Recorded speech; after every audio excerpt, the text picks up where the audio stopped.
Hello and welcome to another session of Hermeneutics 101. We've been doing this every month for the past, I guess it's the fifth month, so since the beginning of the year. And today we're going to be looking at prose, not the opposite of cons, but prose as in like prose narrative and how to discern it and where it shows up in the Bible, how frequent it is, and how to interpret it. Basically, what you need to know is that the Bible really has, you know, two different types of literature. The Bible is going to have, it's going to have prose, and it's also going to have poetry. And so next month we will look at the chapter on poetry. So if you're going to be reading along with us, you will look at chapter 8 for next month. So this month we did chapter 7. Next month is chapter 8. And then after we do that, we will spend all of our time looking at the specific genres that are in the Bible. So we will look at each of those in a lot of detail, and we'll spend a session on each of those, and we will go into more detail on those than I think I probably have ever done in any sort of my teaching. So that'll be exciting for all of us. I think that'll really, really help us because we've done all the introductory work on the care that's needed for interpreting the Bible and understanding the languages and putting it into history and setting it in its context. And so now we're going to start to move into some of the more specific things. So I will share my screen and we're going to get started. Make sure that is like that. Okay. Um, Actually, let me do this. All right. Okay. So, as I mentioned, we are looking at prose narrative. Even though this is session number 5, if you're following along in the textbook, this is actually chapter number 7. And this is a long chapter. There's a lot of interesting things in here. And I'm even supplementing the chapter with some more stuff because I actually think the chapter would have been better if they would have told you where prose shows up in the Bible. So maybe you're someone that is asking the question, well, what is prose? What actually is that? So biblical prose refers to the sections of the Bible that are written in ordinary, non-poetic language. That's basically what prose is. Prose is just kind of ordinary, basic language that's not poetry. Unlike poetry, which uses structured forms and rhythm, prose is more straightforward and it resembles everyday speech. I'm talking to you right now in prose. Okay? This is the normal way that we talk and communicate. Now, the Bible contains a mix of prose and poetry, with prose being predominant in many of its narrative, legal, and historical text. And so I thought actually it would be good to kind of show you which books of the Bible that it appears and at what points. So, um, starting with the historical books, we can look at Genesis, obviously the creation story, the narratives of the patriarchs, Abraham, Isaac, and Jacob, and Joseph, and the early human history are written in prose. There is some poetry that does show up in the first creation story in Genesis chapter 1, but most of the typical narratives are going to be written in prose, normal, common, everyday language. Book of Exodus, obviously the story of Moses, the exodus from Egypt, and the giving of the law. That's all written in ordinary prose. Leviticus through Deuteronomy. These books are going to contain a mix of legal codes, historical narratives, and speeches of Moses. That's all prose. And then you just take the books, really just going Joshua, Judges, Ruth, 1st, 2nd Samuel, 1st, 2nd Kings, 1st, 2nd Chronicles, Ezra, Nehemiah, and Esther. Like all of those primarily provide historical accounts of Israel's history, going from the conquest of Canaan to the post-exilic period. And these historical accounts are written primarily in prose narrative. Okay. We also have legal codes. Legal codes are just sections of the Bible that just talk about various laws. Thou shall do this, or thou shall not do that. If this happens, you shall do this. If this happens, you should not do that. That's basically what legal codes are. You're going to find those predominantly in Leviticus, Numbers, and Deuteronomy. So, along with the basic narrative elements, these books are going to include detailed legal codes, laws, and commandments. These are written in prose. The prophetic books, whereas we're going to see they're going to have a mix. Okay, this is something that a lot of people don't know, and they really should. Is that the books of the books of prophecy? Think Isaiah, Jeremiah, and Ezekiel, the book of the 12. They are mostly poetry, 2/3 poetry. Okay, you might not have known that, which is going to affect the way that you interpret it. But if they're 2/3 poetry, and it's either poetry or it's prose, that means 1/3 of these are prose, particularly in the narrative portions. So when God talks to these prophets, or they get their commissioning, or they record how they go to kings and the kings listen to them, or the kings don't listen to them, that's, sections of those are prose. But primarily the prophetic books are poetry, and that's a really, really important part. And later in the course, not today, we will look primarily at the books of prophecy, and we're going to focus in on the poetry that's there. Once you know that it's primarily poetry, you'll see it all over the place, and that's going to affect how you read it. And again, we're going to spend all of next session on defining poetry. Okay, wisdom literature. Okay, so Proverbs, although it does contain poetic elements, and the wisdom literature is in the section of the Bible that we typically call biblical poetry, much of Proverbs is written in prose form. Okay, and now we're starting to see something. Now we're starting to see that you can't just take a biblical book and say, well, this book can only be prose or it can only be poetry. A lot of them have a mix, and so we should look for it. Okay, Ecclesiastes, again, a book that you primarily would think is in the section of poetry in your Bible. This actually is primarily prose because it reflects on the meaning of life and human experience. Okay, it's going to have some poetry in it, but this is actually primarily a prose book. The Gospels, which are biographies, they're ancient biographies. Technically, they're called Greco-Roman biographies. So you could think to yourself, okay, well, if they're biographies, probably going to be written in prose. Matthew, Mark, Luke, and John, written in prose, and they recount the life, teachings, death, and resurrection of Jesus Christ. We all know that. Okay. Same thing with the book of Acts. I'm pretty sure you can guess. The book of Acts, historical account of the early church, mostly written in prose. Okay. No surprise there. The epistles, when you're writing letters to people, Romans all the way through Jude, guess what? Written in prose. Okay. Book of Revelation. Okay. You might think, okay, Revelation, it's got these signs and symbols and these visions that must be poetry. I can't read it literally. Right? Right? Is that true? But although it does contain symbolic and apocalyptic imagery, much of it is written in prose. Okay, so there's going to be a mix that's actually there in Revelation. So you can have prose symbolism that is not meant to be read literally. So even though it's symbolic prose, don't confuse that with poetry. Okay, so I thought that was just kind of good to start off with. Let's define what prose is. And we're showing, you know what? It's all over the Bible. And many of the biblical books are going to contain both prose and poetry. Okay, so now I'm just kind of going through the chapter that we looked at for this month, and I'm kind of drawing out what I think are the most important things that you need to know. Okay, so if I'm talking about it here today, these aren't what I would say basic things. I would say these are the most important things that I think if you've never taken a formal course in hermeneutics, these are things that are just absolutely must-haves. And a lot of the quotes from this chapter, I'm just going to give to you word for word. I'm just going to quote them and leave those quotes unaltered because I think that the chapter has a lot of really, really good things to say. So the basic principle of hermeneutics is the intended meaning of any passage is that which is consistent with the sense of the literary context in which it occurs. Okay, that's just a fancy way of saying that the meaning that the biblical authors intended for any verse, passage, chapter needs to be consistent with its context in which you find that particular passage. Okay, and so a question that you might want to ask yourself is my interpretation consistent with the context? And that's a question that you might have to ask multiple times. Okay. Am I reading this in a way?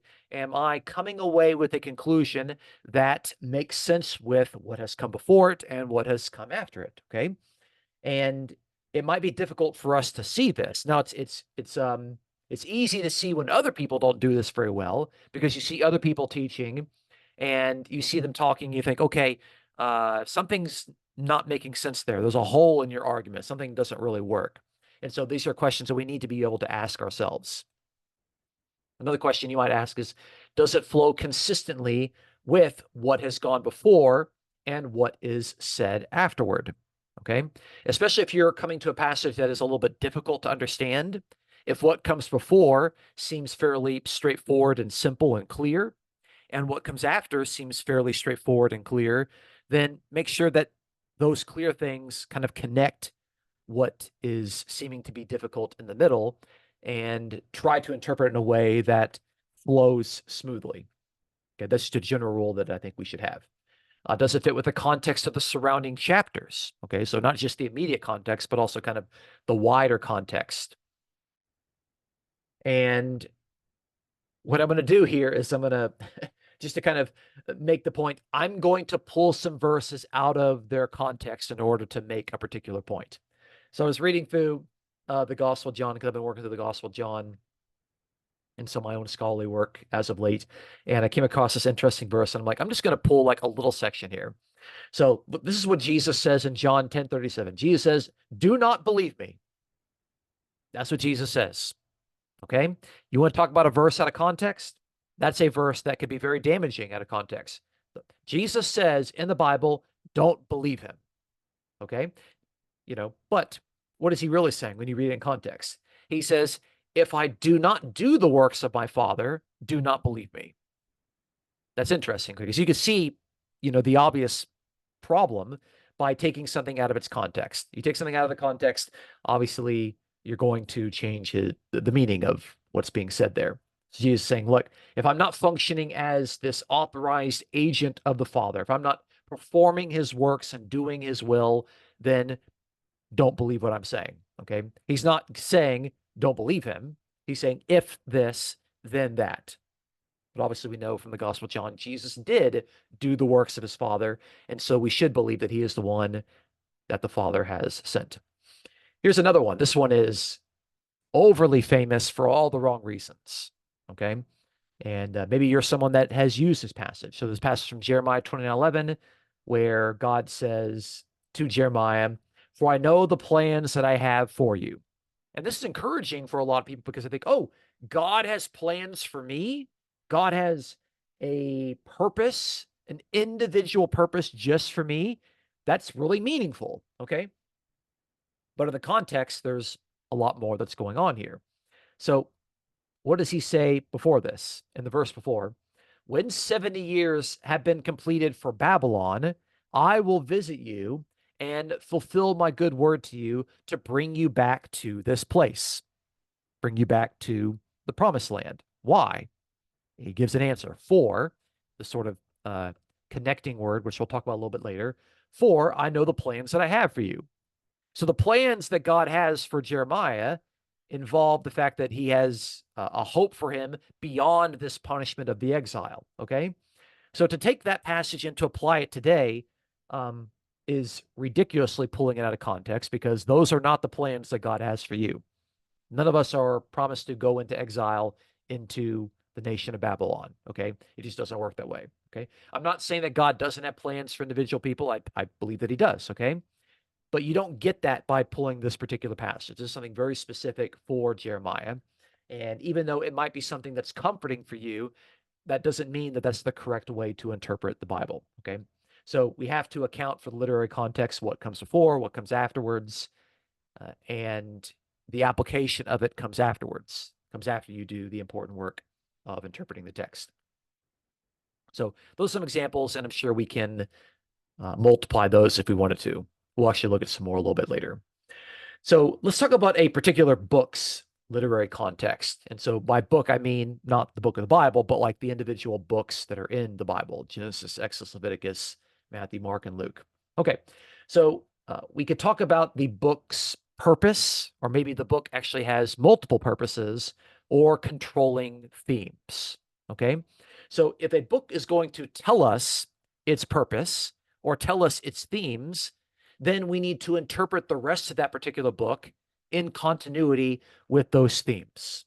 That makes sense. Okay. So if a book says, I'm writing this for this particular purpose, then you wouldn't want to interpret the book in a way that contradicts that purpose. Assume that the biblical author is not going to blatantly contradict himself. Okay. I think that's a reasonable assumption that you can have. Okay. Now, there's also a basic outline or a structure of a particular book, and sometimes knowing that structure will help you to interpret something within it. Okay. So that takes a little bit more work. And oftentimes, other people are able to supply that structure or an outline of a book that will help you to kind of understand, okay, I'm reading this little passage right here. How does this fit into the entirety of what I'm reading? We might also have parallel passages within the book that deal with the same subject. Okay. So if you're reading a passage and trying to interpret it, if that passage has parallel passages that you've already read earlier or that come later, you want to take those into account. That's important. Okay. Discerning why the author composed the book sets limits on the meaning of the individual parts. Okay. So, of course, why am I giving this lecture right now?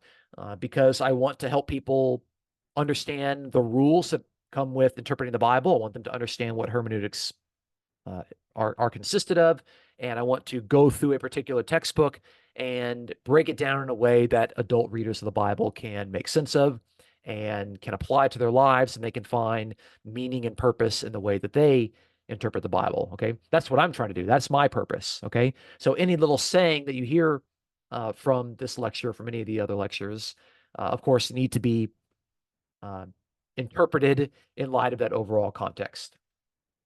So we can assume that individual statements or sections contribute in some way to the writer's goal. Again, assume as kind of like your standard that the writer is trying to be consistent in his argument.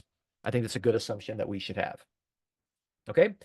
So it's easier to find purpose statements in the New Testament books than it is for the Old Testament books. That's just something that I've noticed. It's pretty easy to find purpose statements in the New Testament books.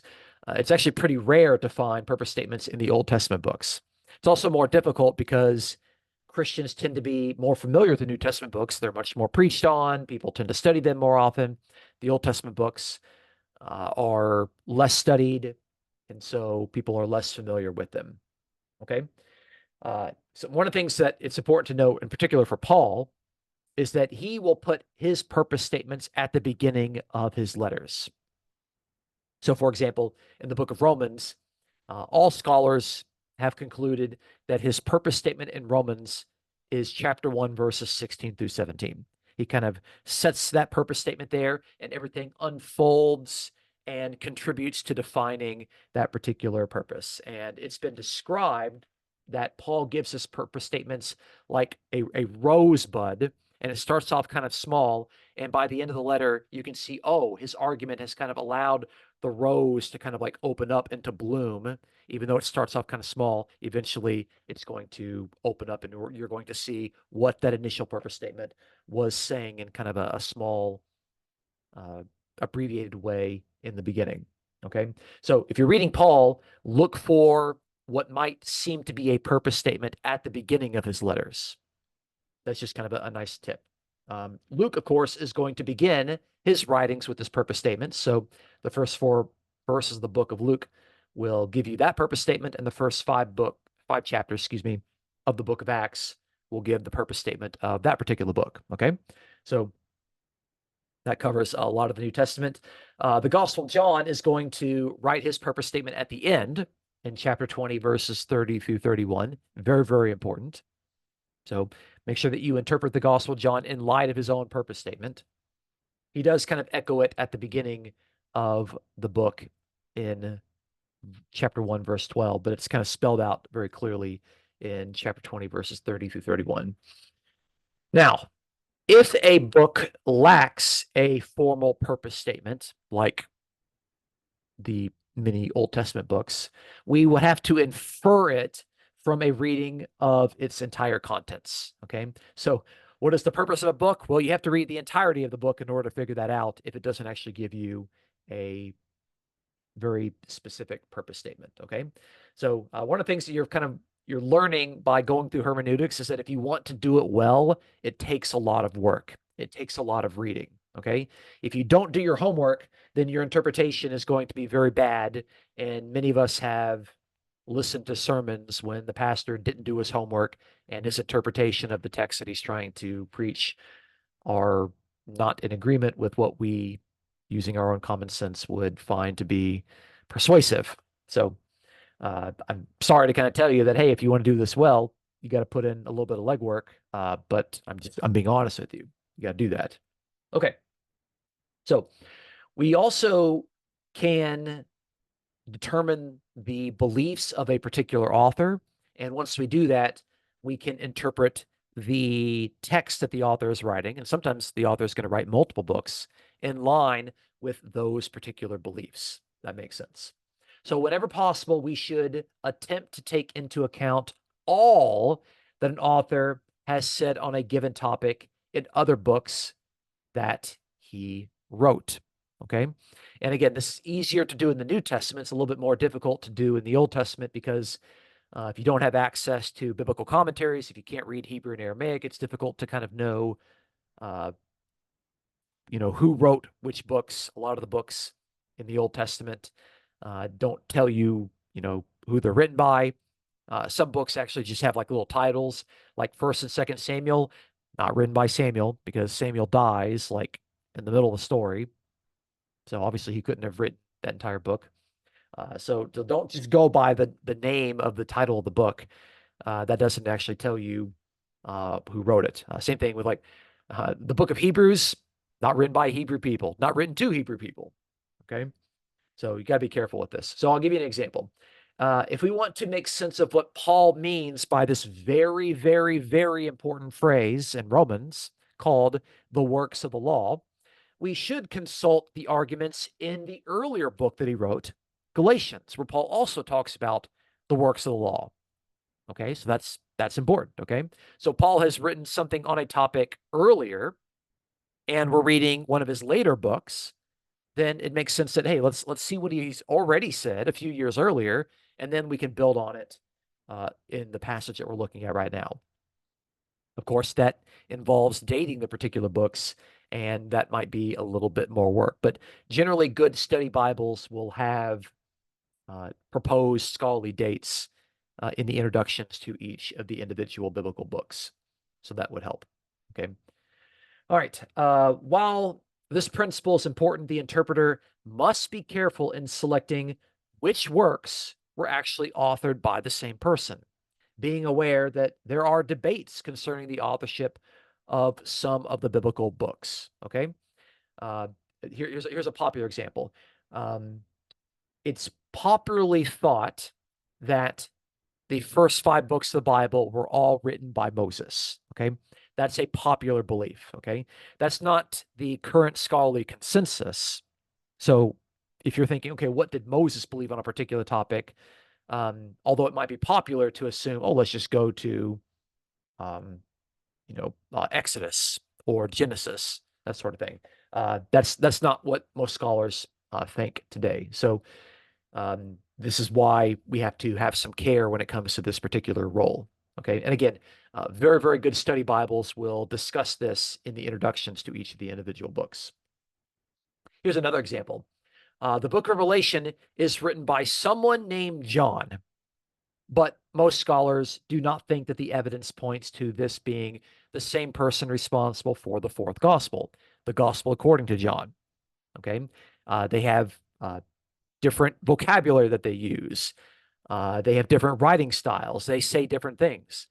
The writer of the book of Revelation will talk about the 12 apostles as a group of people other than himself. He'll talk about the 12 apostles and he thinks it's a different group. He doesn't think that, oh, I'm one of those persons. So he distinguishes himself from that. So most scholars today don't think that the John, which is a pretty common name, let's be honest, The John of Revelation is the same person who wrote the fourth gospel. So you shouldn't assume, well, if I want to understand the Gospel of John, I should read the book of Revelation and vice versa. And so be sure to consult good study Bibles or some critical commentaries on this. So you got to be careful with this particular point. Okay. It's good if we know it. Like, yeah, I know First and Second Corinthians were written by Paul. If I want to understand what's going on in Second Corinthians, I probably should read First Corinthians and see why Paul is now addressing other things in Second Corinthians that have come up in First Corinthians. Okay. When it comes to the beliefs of New Testament authors, we have to be careful in the way that they use Old Testament themes or the way they quote Old Testament verses. We have to allow the New Testament authors the freedom to reuse and maybe redefine Old Testament themes. What do I mean by this? What I mean that when a New Testament author is going to talk about something from the Old Testament, don't assume that, oh, that's what the Old Testament author was trying to say. It might be that way. It might be that the New Testament author is saying the same thing that the Old Testament author was trying to convey. But there are many times that the New Testament authors will take an Old Testament theme and they will reuse it for a new purpose in the New Testament. Okay. But the new purpose is not what the Old Testament writer was saying. Here's an interesting example. So in Hosea chapter 11, verse 1, God says, "Out of Egypt I have called my son." And he is referring to Egypt in Exodus. God has called his son, namely the Son of God, which is a way of describing Israel. According to Exodus chapter 4, verses 23 through 24, God says, "Israel's my son, my firstborn." Okay. So in Hosea is saying that out of Egypt, God has called the nation of Israel, his son. Okay. Matthew is going to reuse that passage and quote it from Hosea chapter 11, verse 1, and use it to baby Jesus coming out of Egypt, being guided by Mary and Joseph. And it'll say, "Out of Egypt, I have called my son." Okay. That's not the same thing. The son in Matthew is referring to the Son of God, namely Jesus, one person. When Hosea is using it, it's referring to the son as in the entire nation of Israel. So it's referring to two different times. It's referring to two different sons. But the way that Matthew is reusing it is that he sees that Jesus, the Messiah, is the royal king who represents his people. And so a reference to Son of God being the nation of Israel, being a group of people, can certainly be represented by one person, namely Israel's Messiah. So Matthew is quoting it, but he's using it for a new purpose. So that's kind of the important way of considering that. Okay. So this, I think, is a quote directly from the book. So I put it here in italics. "At the same time, interpreters must exercise extreme caution to avoid an undue Christianizing of the Old Testament. Parallel New Testament passages should not be used to make Old Testament passages teach New Testament truth." Okay, that's really, really important. So hopefully when you're reading through the chapter, you came across that sentence and you underlined it or you highlighted it. If not, it's in the section that talks about discerning an author's belief. Really, really important because the New Testament writers are going to reuse and recapitulate Old Testament themes many, many times, quite often. Okay. And just because a New Testament author is doing that doesn't mean that the New Testament author's interpretation is what the Old Testament author was trying to say. So if you're reading something from the Old Testament, in order to figure out what that means, don't go to the New Testament. Interpret it in its own context first. That's important. Okay. So quote unquote messianic predictions. Okay. We already talked about the one in Hosea chapter 11, verse 1. I don't think that when Hosea was writing that, he was predicting the fact that baby Jesus is going to come out of Egypt when Herod died. I don't think that's what he was actually saying. He was talking about what had happened actually in the past. In fact, he's not doing a prediction. He's actually talking about something that had happened back in history. What Matthew's doing is that he is reinterpreting Hosea for a brand new purpose. That doesn't mean that Hosea was making a prediction of it. Okay, that's why prediction is there in quotation marks. Okay, let's talk about the historical, cultural background. Okay, so we've got history and we also have culture that takes place. Okay, So in America right now, if you are an American, you're aware that there are many different cultures. Okay. And also, you're probably realizing that the younger generation kind of has its own little culture, and that culture changes every 5 minutes. It has its own language and vocabulary and things that they do, and expectations and ideologies. And, it's difficult to kind of keep up with that. Okay. Here's another quotation directly from the textbook. The correct interpretation of a biblical passage will be consistent with the historical cultural background of the passage. Okay, so we know that we have arrived at the correct interpretation if we are taking very, very seriously the history that can be known and the cultural background of that particular passage as much as it can be known. I'm going to pause here to get a drink.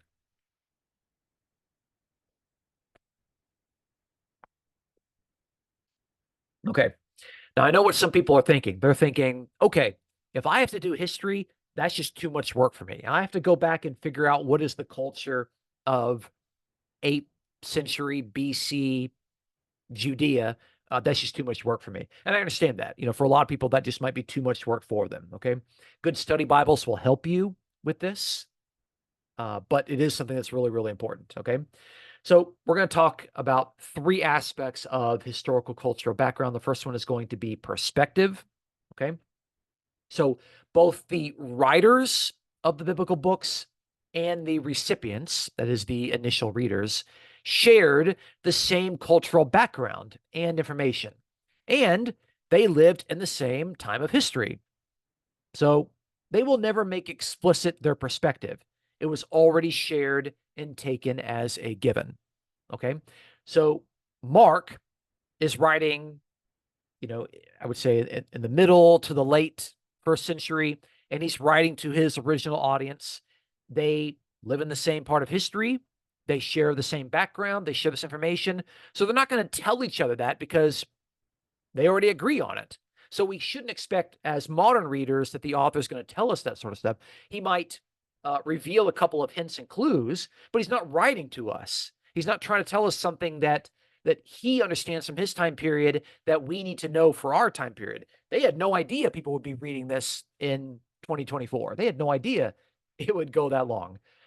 So they're going to share this perspective, and we shouldn't assume that it's just going to be made available to us in a really easy way. Sometimes we can get some clues, but don't expect that they're just going to come out and talk to us 21st century Westerners,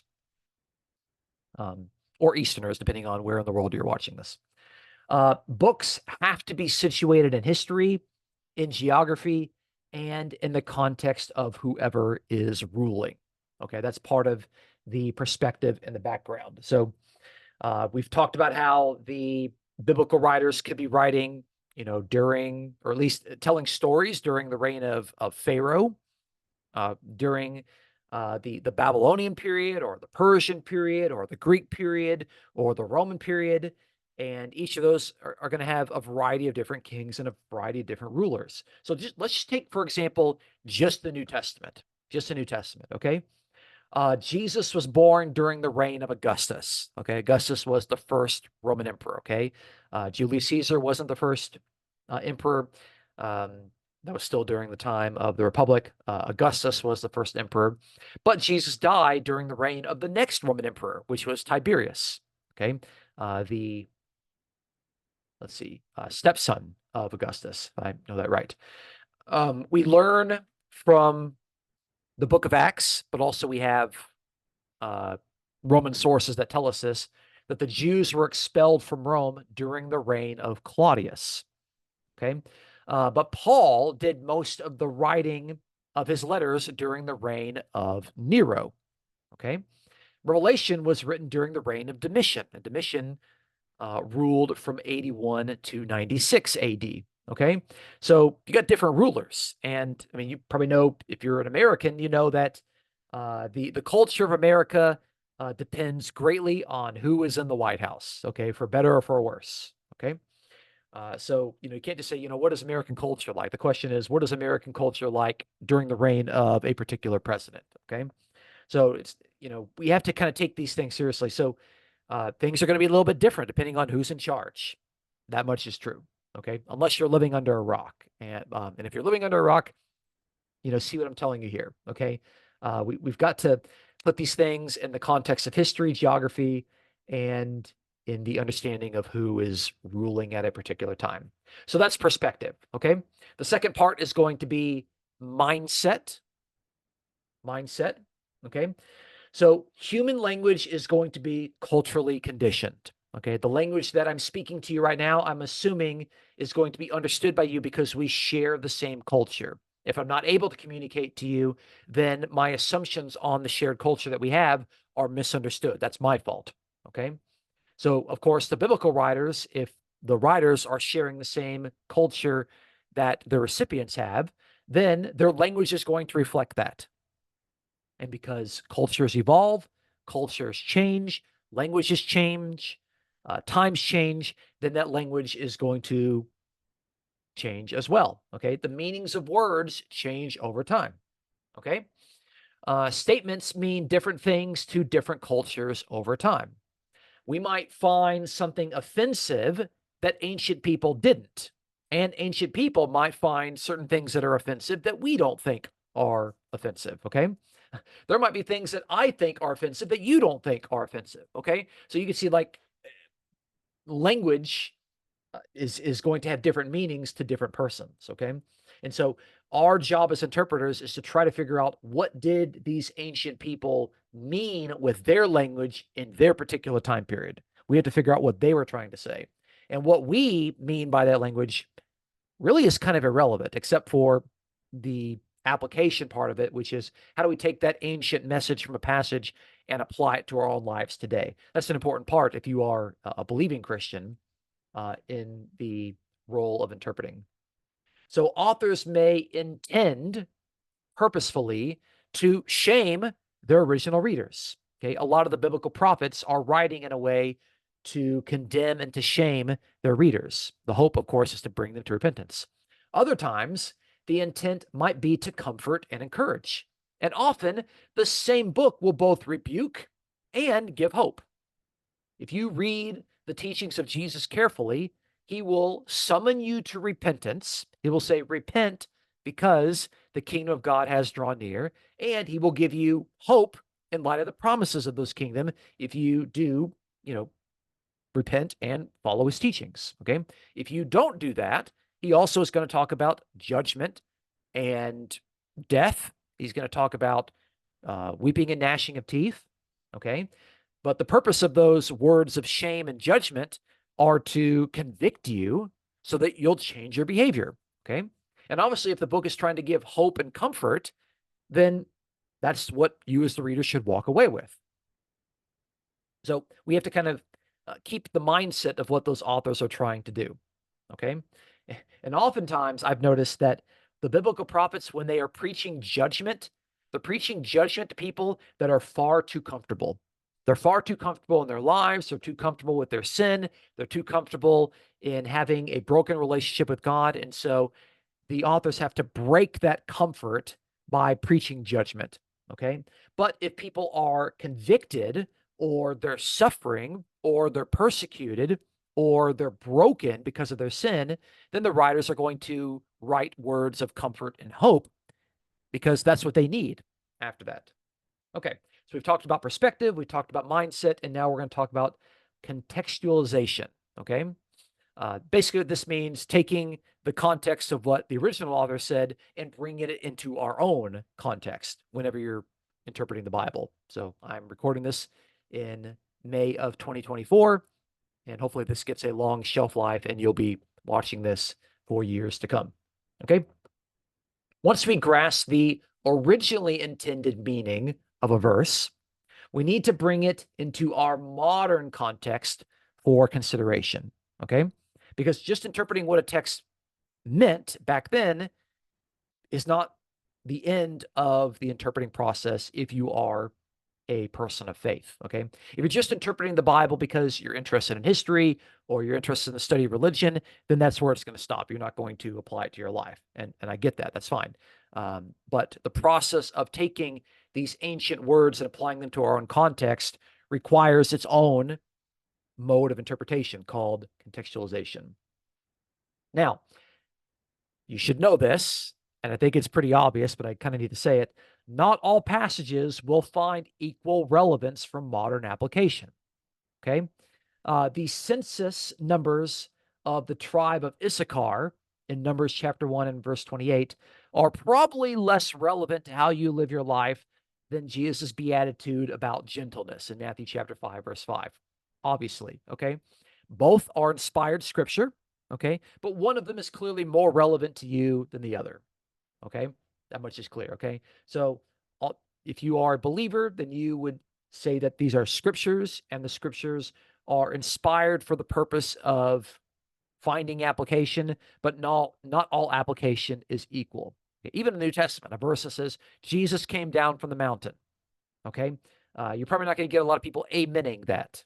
Okay, but what did Jesus say when he was on the mountain? That's probably more relevant to your life.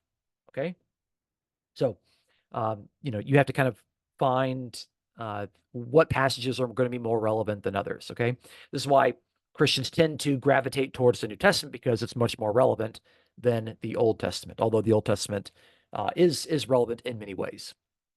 Okay.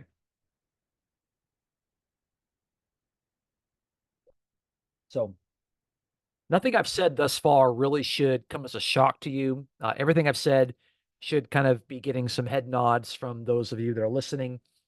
Everything that I've said thus far really is pretty standard and straightforward. Nothing's been radical. Okay, let's talk about the plain sense of a prose passage and the priority that we need to give to the plain sense of it. Okay. All right. So this is going to sound like a lot of common sense, but when people don't have common sense, you want to like take them and shake them and say, just look at the text, stop wiggling around and just see what it says right there. What is the plain meaning? Just interpret it as it says. Okay. So, with all the important background and the context work completed, the reader should not miss the plain sense of a prose passage. Remember, prose is just written in ordinary basic language. It's not written with rhythm and poetry. It's just ordinary language. Okay. So this is why it's important to discern whether you're reading prose or whether you're reading poetry. Okay. Poetry is not intended to be taken in the plain sense. And many interpreters, I try to figure out what is the nicest way I can say this. And here's the verb that I came up with. They have drifted away by confusing poetry with prose. Okay. When you take poetry and you interpret it literally, you misunderstand the intent of the poet. Okay. So that's why you got to figure out, okay, what am I reading? Am I reading prose or am I reading poetry? Usually it's pretty straightforward. Usually it's pretty easy to see. Okay.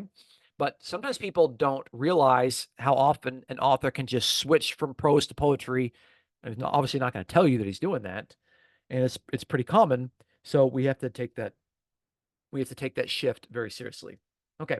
Now, the plain sense of a passage cannot be allowed to be obscured with an anachronistic, syncretic reading. Okay. Syncretism is kind of taking multiple things and just kind of mixing them together in a way that's unorthodox.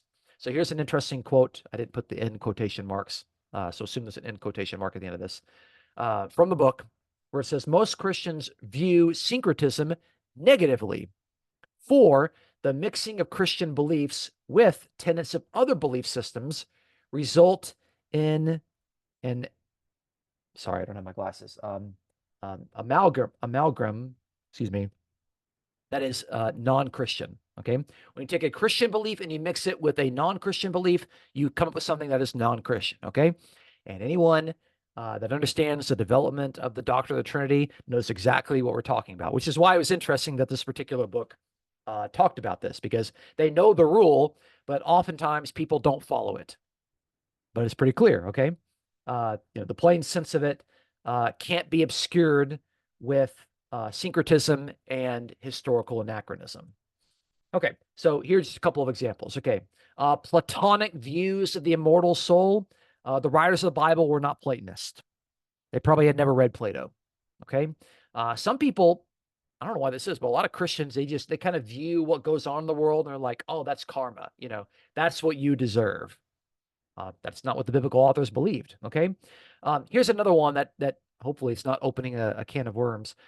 Modern scientific discoveries that we're learning about in the 21st century, you can't read that into the biblical books. Okay, that's not the framework, that's not the mindset, that's not the perspective that these ancient authors had. They're operating on their own worldview. Okay, conclusions reached from the fourth and fifth century church councils.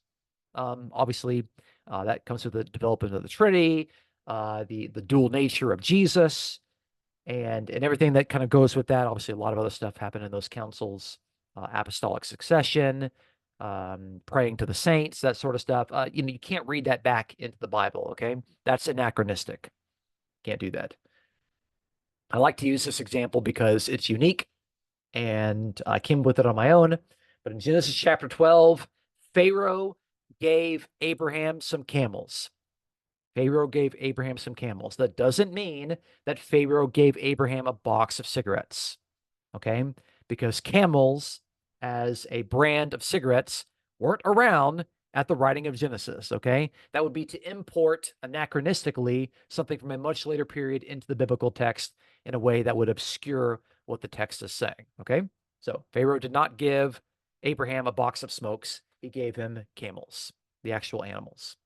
Okay, so here's one that I grew up hearing all the time. And then when I looked into it myself, I was like, okay, the way that people are reading this is anachronistic. Maybe you've heard this before. Okay.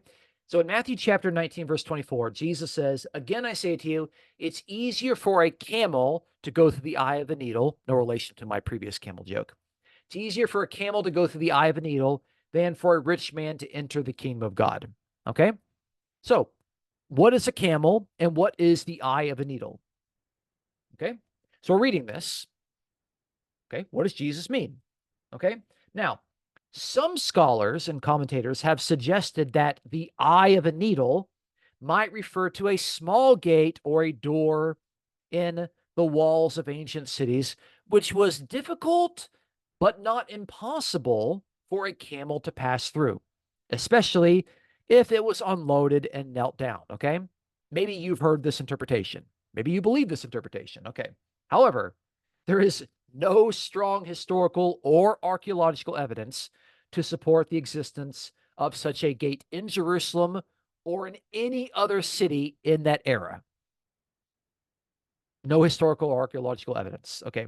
So many modern scholars view this interpretation as a later attempt to soften the radical nature of Jesus' teaching.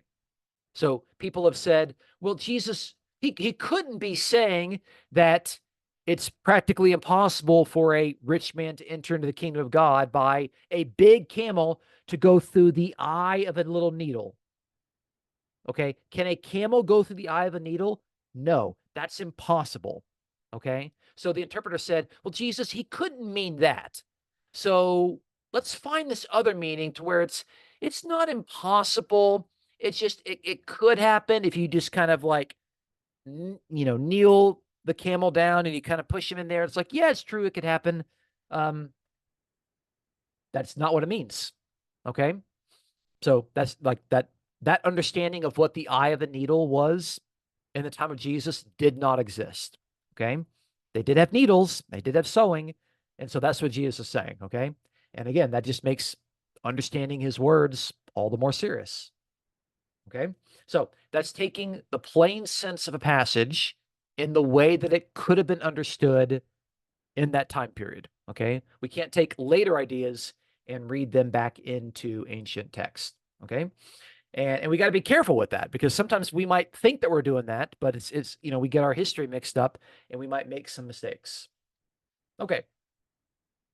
The chapter spent a lot of time talking about word meanings and defining words and where you would go to define these. And I struggle sometimes because The non-specialist is going to have a little bit more difficulty doing this because the resources that are involved with doing the serious word studies are typically not accessible to people that don't have biblical languages, and they're also expensive. That's part of it. So just make sure that if you have teachers of the Bible that they know their biblical languages and they are using these resources.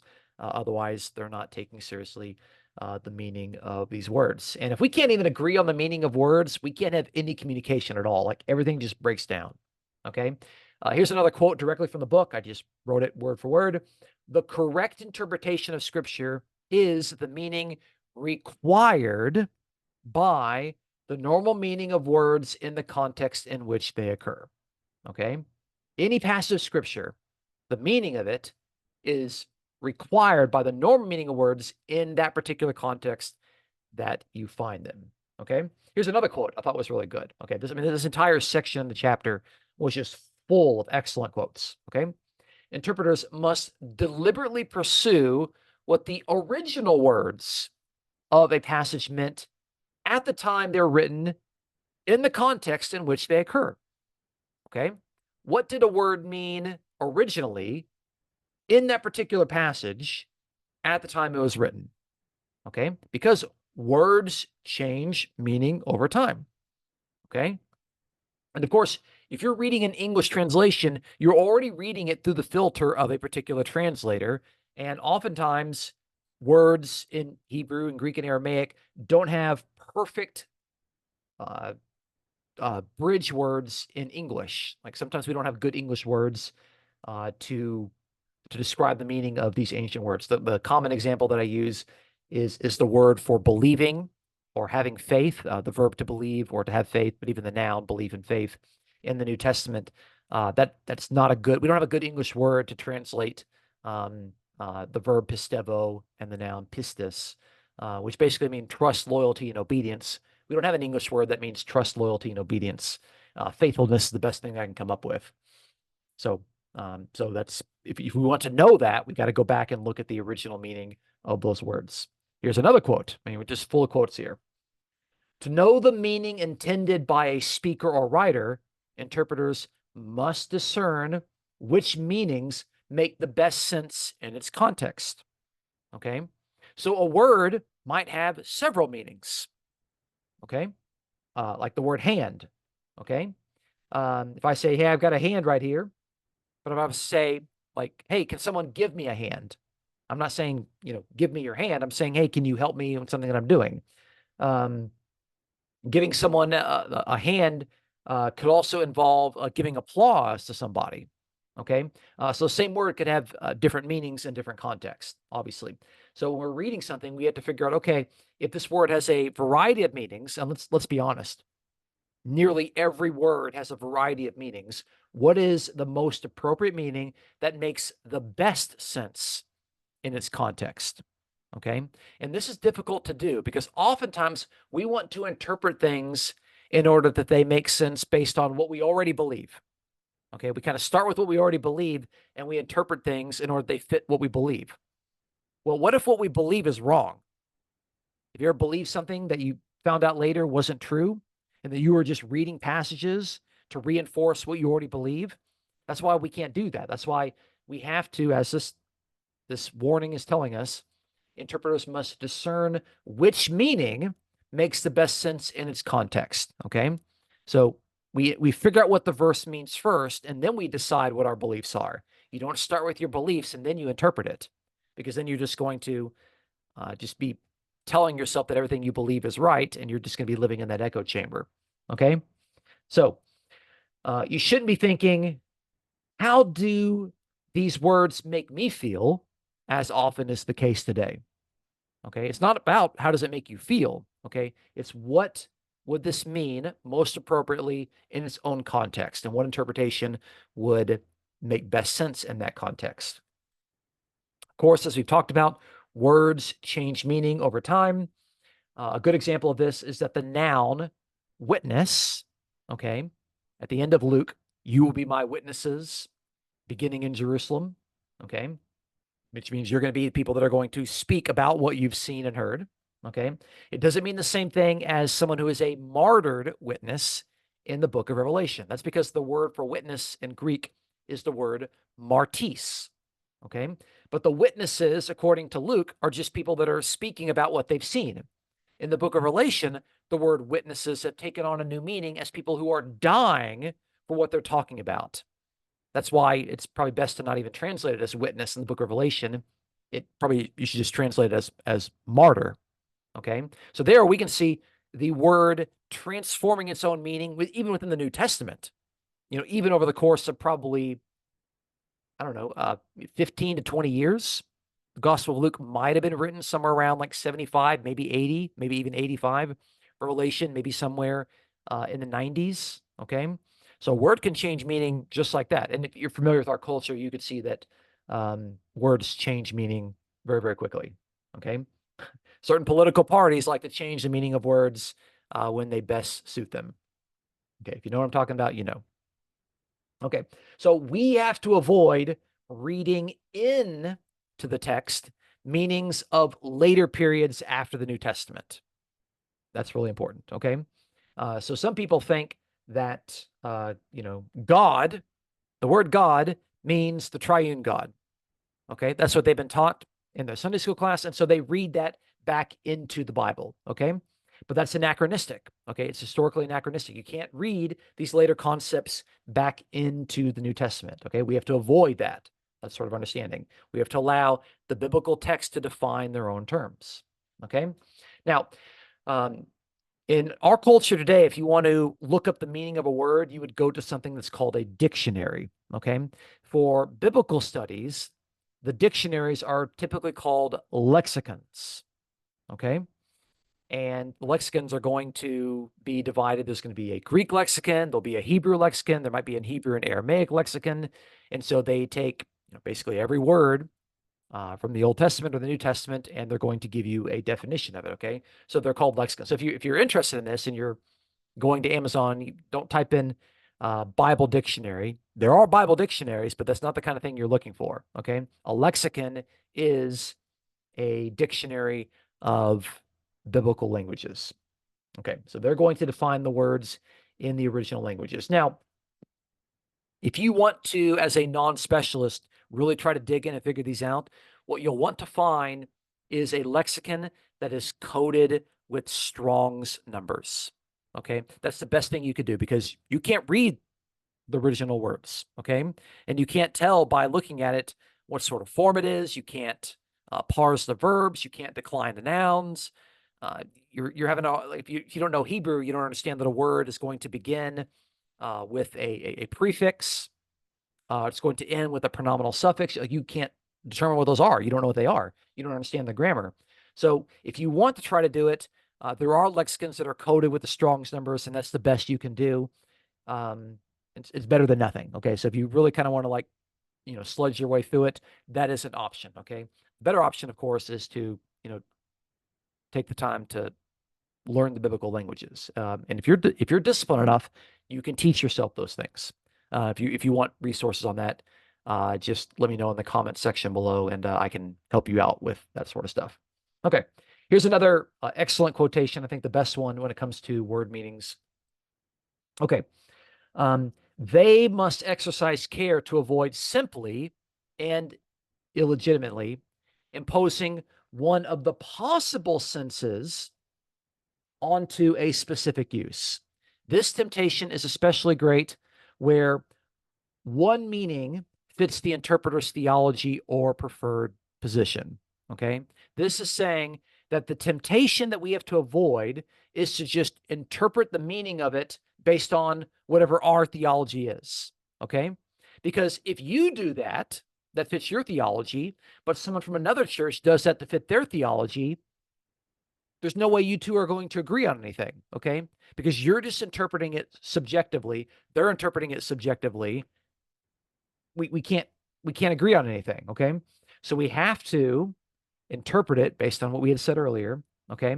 We have to be careful to deliberately pursue the original words of a passage as they were meant in that particular time in the context in which they occur, okay? So we have to be aware that there is this tendency It's a temptation. I've caught myself doing it a few times. Okay. So if you're going to say it means this, and oh, by the way, it conveniently fits your own theology, you need to explain why that's true. Okay. Maybe the interpretation does fit your theology. Okay. Maybe it does work that way. Okay. But you have to explain it in a way that is convincing to someone that doesn't already have your theology.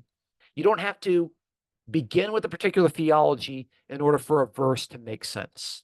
Okay, we got to be able to interpret the verse and then build our theology from it. Okay, if you start with your theology and then you start interpreting passages, then you're just going to naturally read those passages in a way that reaffirms what you already think. And if your theology is wrong, like many of us have had in our lives, okay, then we're going to be interpreting things and we're just going to be, recycling this without learning anything new.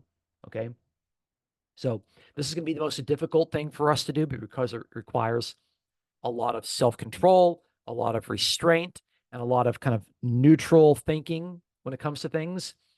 And this is why going to the lexicons are good, because the lexicons are not written by a certain denomination or a certain person that's trying to shove his or her theology down your throat. They're written by grammarians that are well versed in these languages, and they're trying to interpret them as neutrally as possible. Okay. Now, at the very, very end of the chapter, there was this, it wasn't a chart, but I kind of wrote it down as a chart, and I wanted to reproduce it because I thought this was just really, really helpful. Now, you might read this and you might think, okay, this is really basic, and I'm not trying to, patronize you or to talk down to you in any sort of way, but these things are, they really are basic, but they're so basic that sometimes we forget them, we overlook them because we're just reading too fast. Okay. Generally, the best piece of advice that I can give people when it comes to trying to interpret the Bible is to slow down and to read much more carefully. Okay. So these are called connectives. They're little words that will kind of connect various nouns or various phrases or various themes that are going on, and they have very, very particular purposes. And these words sometimes are the most important words in a particular passage. Okay, so temporal or chronological connectives. They, of course, deal with time. Okay, temporary time, chronological time. So when you see things like after, as long as, before, now, meanwhile, since, then, until, when, whenever, while, you can see that it's talking about and modifying time of a particular passage. Okay. Again, you're probably nodding your head and you're saying, yeah, I know this. I get this. Okay. But we have to be very, very careful looking at these. We have to recognize them and realize that when the biblical authors are using them, then they are trying to specify something from the perspective of chronological time. Okay. Local or geographical. Okay.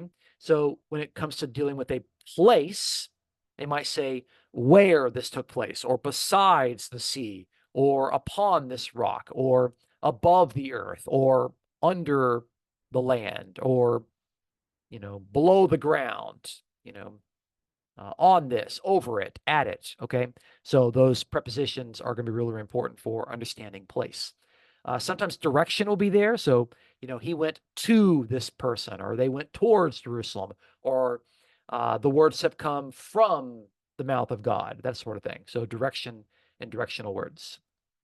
Okay. Some logical connective words. So if we're looking at something that's going to be continuative, okay. So if I say, this happened and this happened, then that of course is continuing. Okay. If I say this, also that, then I'm trying to continue something. Besides something, not in the sense of beside, this is beside that. But besides what was originally said, let me tell you something new. Okay.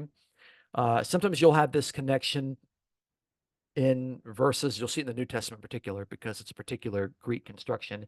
Both this and this. Both this and this. Maybe you'll find furthermore, moreover, or likewise. Those are continuing type words. Contrasting words. Okay. Although this happened, I'm going to tell you something new. Okay. This might have been happening in the past, but this is now happening in the present. However, yet, still, these are very, very important in the arguments that Paul gives in his letters. He's very, very precise with these. and he usually starts off sentences with them. And so whenever they happen, I'm usually, underlining them so that I can take stock of them. Purpose statements, in order that, so that. Sometimes they're just that. Very, very important because they show why the author is trying to say something that he's trying to say. The result of something, so that, as a result, then, so, hence, in older translations, consequently in older translations. That's important. Okay. So the word so in particular doesn't mean like a lot of, and sometimes like, like it is so hot in here. That's meant to kind of talk about like something really, really is something. But sometimes so is like, I just told you something, so this is now true. A really important one is in Romans 11:26.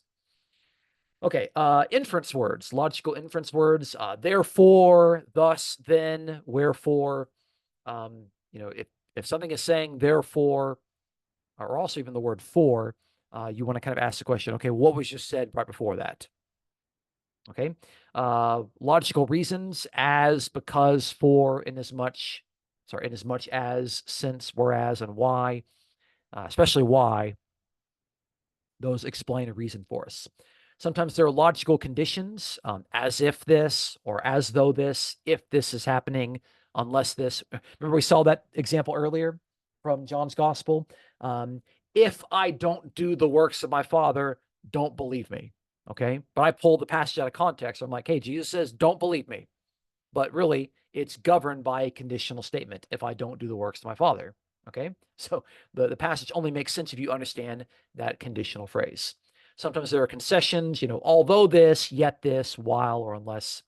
Again, I understand this is going to be really, really basic for some people, but they're very, very, very important in order to follow the flow of prose sentences. Okay. Modal. Okay.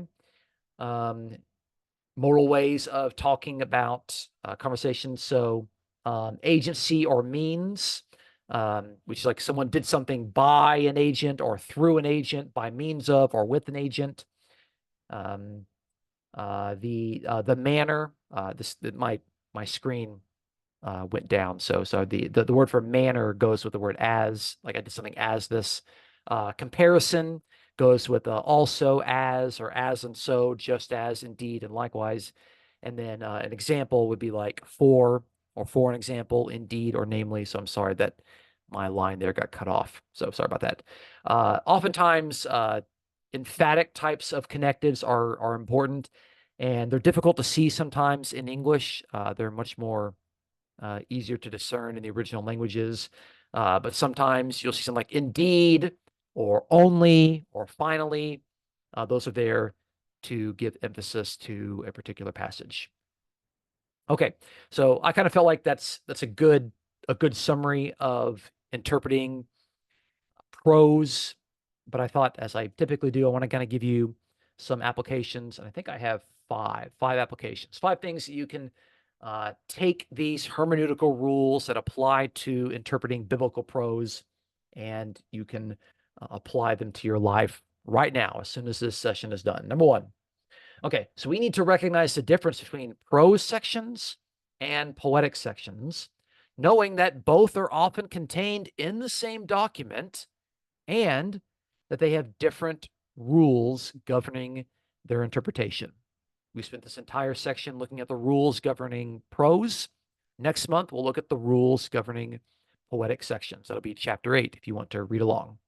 Okay, so there's a difference between them. Don't confuse them. And know for a fact that many of the biblical books are going to have both of them in it. Okay, number 2, we need to be intentional about purposefully setting books, their passages, and their words in their original context.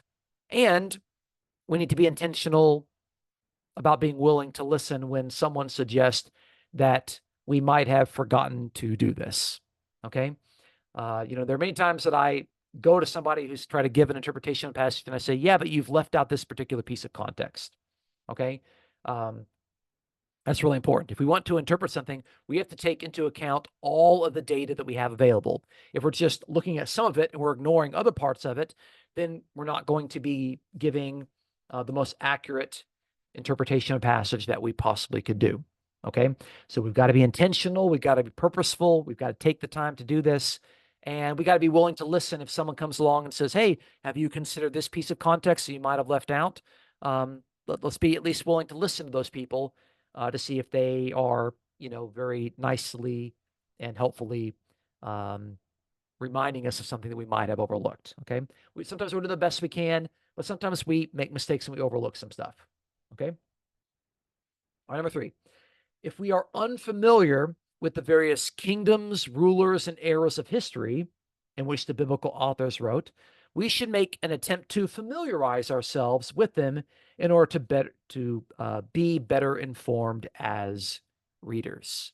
Okay, I talked about how the New Testament is written in at least the course of 5 known Roman emperors, and they ruled Rome in very different ways. Okay, the Old Testament covers a long range of history, with many different empires: Babylon, Media, Persia, Greece, Rome. Before that, we have Egypt, Mesopotamia. So if we aren't familiar with those things, if they're kind of new to us, let's make some effort to familiarize ourselves with these things. Okay. There's a lot of information that's out there on it, but we've got to be able to put these things into their own context. Okay, especially when it comes to the individual rulers. Number 4, pay very close attention to the connective words. That was the last little chart that we looked at, as they are often the most precise tools that writers use to convey their messages. Okay, those little connecting words are often more important than the nouns and the verbs that they govern. Okay, don't overlook them. And this is why, by the way, I really like to encourage people to have good literal translations, good standard translations, the New American Standard Version, the New Revised Standard Version. I really like to encourage those because they're usually very, very good at accurately translating these connective words. And they're the most important things. And often there are denominations that are split on different readings of these connective words. So don't overlook them. Don't underestimate them. They are very, very important.